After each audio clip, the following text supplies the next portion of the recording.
run. The farther you take my rights away, the faster I will run. Because of the communication, that's why I'm like... You can deny me, you can decide to turn your face away. Mental health first before the maternal health. No matter, 'cause there's something inside so strong. Before I know that I can make it. Though you're doing me wrong, so wrong. Thought that my pride was gone. Oh no. There's something inside so strong. Whoa, whoa, whoa. Something inside so strong.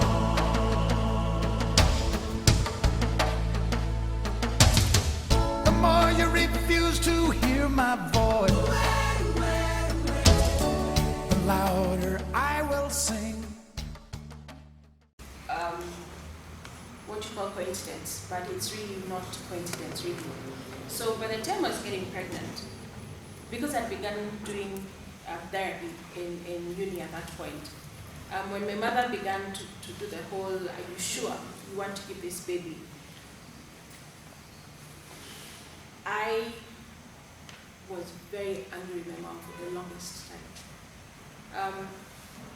She told me that what I've been doing is just testing you to make sure that this is what you want. Because this baby, and her words were, is a gift. And at this particular point, you might not know what the gift is, but she is a gift. And she kept saying that over and over. And then when the baby was born, she said, see, she is a gift, because they're all connected with her. When we moved and the school began, there was my parents, and my aunt, who was a matron, moved in with us. And so when my daughter was born, she had 2 sets of grandparents, really. But my anger towards my mother took a very long time to ease, especially because when she finally found that letter, because my brother, being the person who went right through my stuff, and then he found the letter and then took it to my mom. So then my mom found out, but then of course the term had already begun and I was in school. So she writes me a letter and tells me, I found your letter, your suicide note. And so when I read that bit in the letter, I was like, oh, okay, so now she knows. And I was expecting that she would be, oh my gosh, I'm sorry, I didn't know. What can we do? No, the whole, now let's deal with it. No. She wrote a line from the Bible, and that was that. And I was, I think it was, this is a thing that has happened from working with addicts. I swear. So I had what the F? I mean, your daughter you've just learned that your daughter was sexually abused, not once. And all you can do is give a Bible verse, you know. And through the years, whenever I've mentioned it, it's something that she's not able to talk about. But now, being a mother and having worked through my stuff, and years later, there's some clarity for me, because I can tell that she didn't know what to do, how to say it. And when I think about it, at 6 years old, she was running around, she was at work, she was employed. So it's the same way, for example, you're at work and then your child, has an accident and breaks their leg. The things you can't save your children from the world. But then I'm sure for her she carries guilt, because this is what has happened to my daughter. And then my son has bipolar. So it's a heavy load for my mom, and I know that. And so for me, forgiveness came as Chichi grew up, because I could see, now I could put myself in her shoes and begin to understand. The effect of the PTSD on my parent was that, because being hyper-vigilant is part of what happens with PTSD, I was more than, what you call a helicopter mom. And for me, it was bad. It really, really was bad. And so the healing from the PTSD has meant that the need to keep everyone and everything safe has begun to ease, such that I can allow them, let's say it's church, and they are there with their friends, and I can trust that they will eventually come to where I'm seated. Before, that wouldn't happen. And I'm not saying that it is all good, because where we are, between where the church is and where we live is about 1.5 kilometers. And she'll say, I want to go to church because there's a youth thing going on. Like yesterday, the youth were cooking chapels and whatnot as a group. So you see, they all get to interact. My daughter is home. And that whole allowing her to go and be there with the teenagers and then come back and not go, oh crap, you know what, people get abducted. In fact, I've just gotten a message on my WhatsApp about someone who's been abducted, who goes to the same church, and Nigerians, Ghanaians, how all that stuff that's been going on, and just general men around, and that is, I'm not healed completely. So that the fear of keeping them safe is something that I struggle with. And the thing is, I haven't ever told her my story. Maybe I will when she grows up. But I don't want my stuff to be what she deals with. Because she's got her own journey in life. And imagine you having to take on your mother's anxieties. So we'll constantly talk, but it is a struggle. Could I request you to just briefly whatever the sexual abuse, because it seems to be very pivotal in the story. I'm kind of lost. So I was 6 years old, Yeah. and my father had traveled to do his master's in Paris, so he was gone. And my mother worked for a bank. So, and we'd gone through a period when we didn't have any house help. So what she would do is I should pick us up from school, because school would let out in the afternoon, and then she'd bring us in the house. And then of course you say, "Namusitoke kwa gate," so you're inside. But kids being kids. The other kids are outside playing and whatnot. So you chomoka. So what happened was that a neighbor, remember her, it was her, calling me over to her house and asking, telling me that there's something she wanted to show me. So being a trusting 6-year-old, what do? You go over. And my mother had always told us, don't go to other people's houses. You know how you train. Don't go to someone's house, don't at someone else's house, don't. But this is someone I used to see. And it is a lady, so ladies are safe, right? At least that's what we were taught. So we went, or rather I went. And it turned out to be, basically the only way to describe it is that I was used. Lesbian. I don't know if she was, but I was basically used for her own pleasure. And it didn't happen with just her, it happened also with my cousins. So the overall experience was of being used. But then when I combine that also with being of service as a pastor's daughter, constantly doing things for other people, regardless of how it felt for me, regardless of, I was everything to everyone. So, and then of course now keeping all that stuff in, eventually, it made the PTSD a lot worse. So I don't know if she was lesbian, I have no clue. But the point of forgiveness, when I finally did get it, was that this journey might have started off through pain. But the experience of finally letting go and forgiving her and actually thanking her for the experience, because I wouldn't be who I am now if it wasn't for her.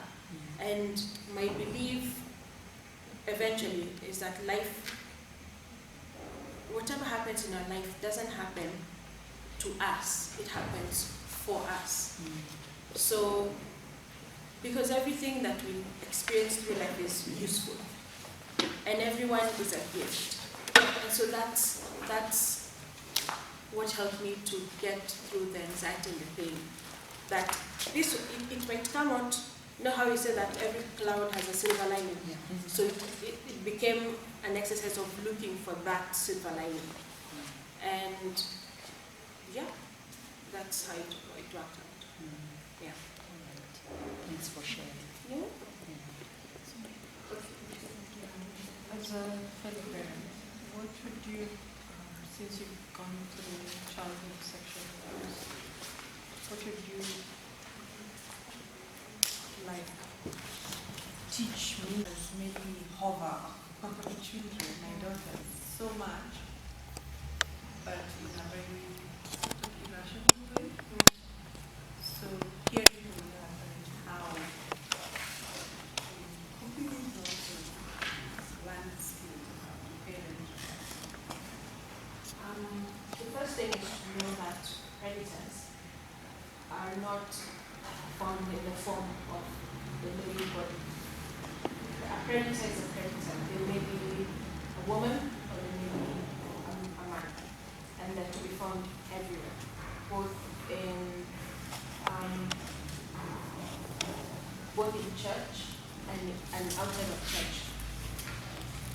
The thing that I would say is this: teach the children what you call sexual education.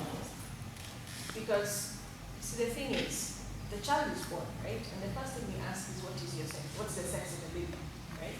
So our sexual, we are sexual beings all the way from when we are young. And if someone has a sense of shame towards sex, we'll always pass it on to our children. For example, when a baby is young and they're beginning to understand their body, and you know how they examine their hands and legs and whatnot, but then a time does come when you notice that they're examining the genitals as well, and they will discover that rubbing on the genitals feels good. That is when we begin to shame our children at that particular point.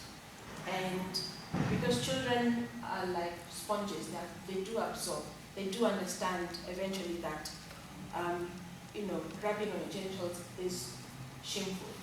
Not even wrong, shameful. So the first thing is, if we come from the point of view that our sexuality is exactly just that. It is not the sum total of a human being, it's just one aspect. But it's an aspect that cannot be removed.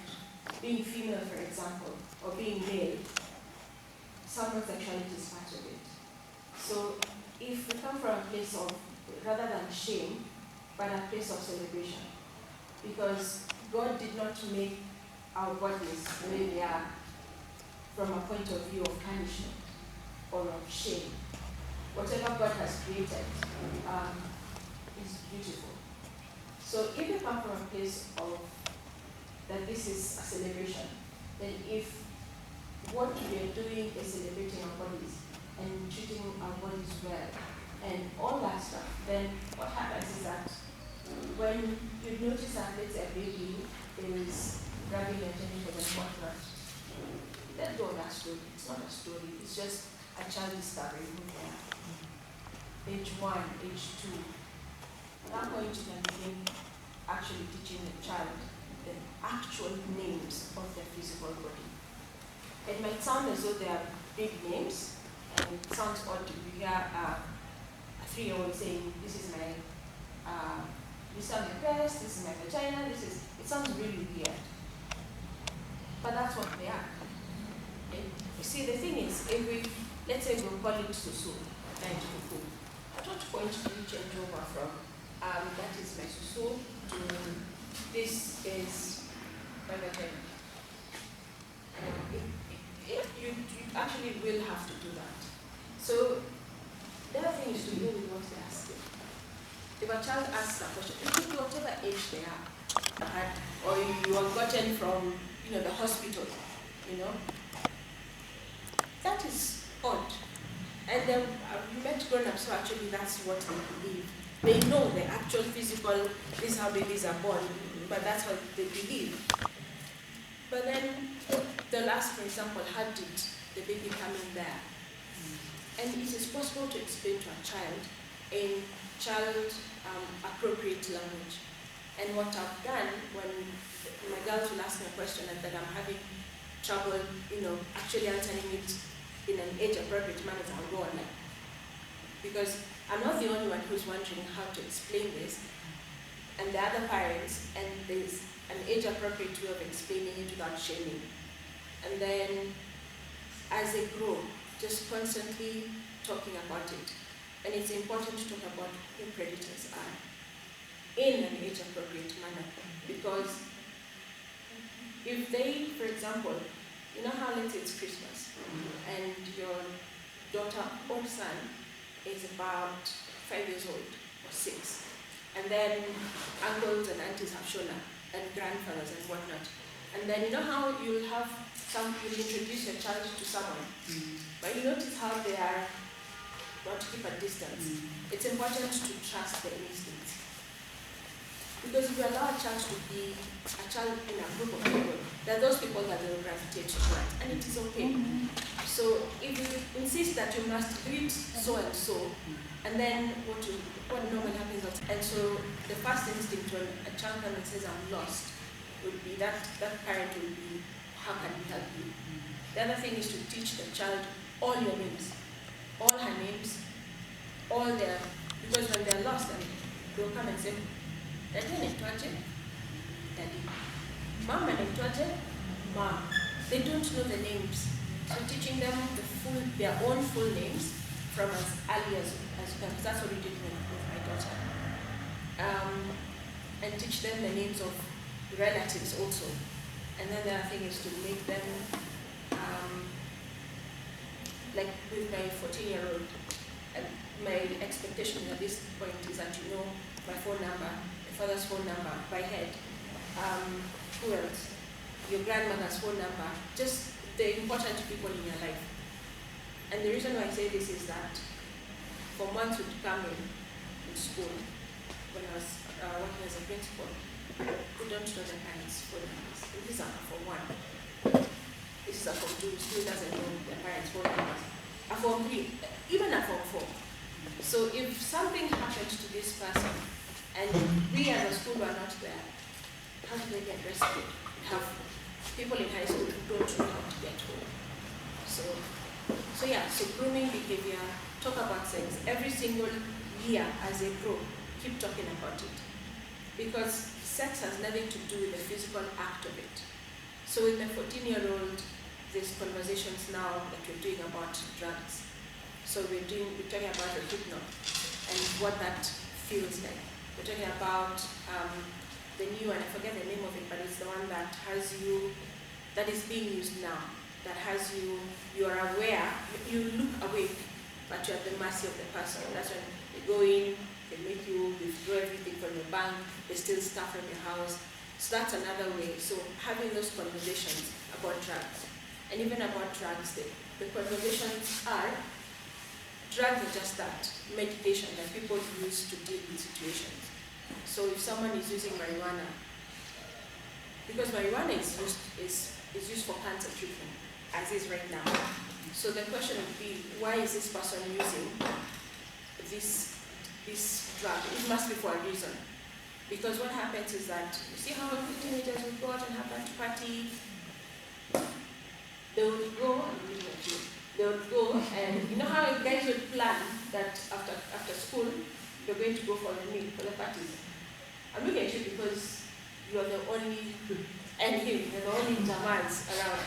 So you know the way we've been having these reports, a whole group of teenagers in a bus or a matatu, and they've gone off and everyone is drunk in there. But the reality of that point is that people will have sexual contact at that point, and it is not consensual. You could say it is, but it is not, because nobody there is 100% aware. And also talking about the issues to do with, if you make something okay, 99% of the time, that's the psychology of people, they don't do it. But the thing that you make not okay, people tafuta all the different ways to go for it. So if And it sounds really odd, but if you say, for example, it is okay for you to be interested in a boy, it is okay for you to want to have sex, it's okay. And if this is what you're thinking, this is what you need to do, condoms, all that stuff. And then that's the point at which I'll talk about the thing called, a lot of 14-year-olds now would have been born from parents who are HIV positive, which would mean that they're HIV positive themselves. They're on medication. And there's no such thing called shame. It's a virus in someone's body. That's all there is. We all carry viruses, like chickenpox and cold virus. But the thing is, if you have sex with this young man without protection, you will get the virus. And it simply means that for the rest of your life you're on. So there's no shame attached to that either. And so the thing is, shame is toxic. Shame is what we use to control ourselves and control others. But imagine if there's no shame, then we can talk about all this stuff. And it's just information. It's like geography. You're taught about everything in Kenya. Doesn't mean you're going to travel all over just to see what you've learned in the books. And once they know, you really are not that interested. But at the point at which you begin to get interested, you know, you have information. And if you do get pregnant, when I was growing up, you'd stop school. But if you get pregnant, it's okay, it's a baby coming to the world. It's your baby, so it's your responsibility, will help. But it's your baby. All that stuff. So it's just communication with no shame. And if it means you take a break, go in there and sit down and, oh my God, let me have this conversation, and then go have it, yeah, it's important.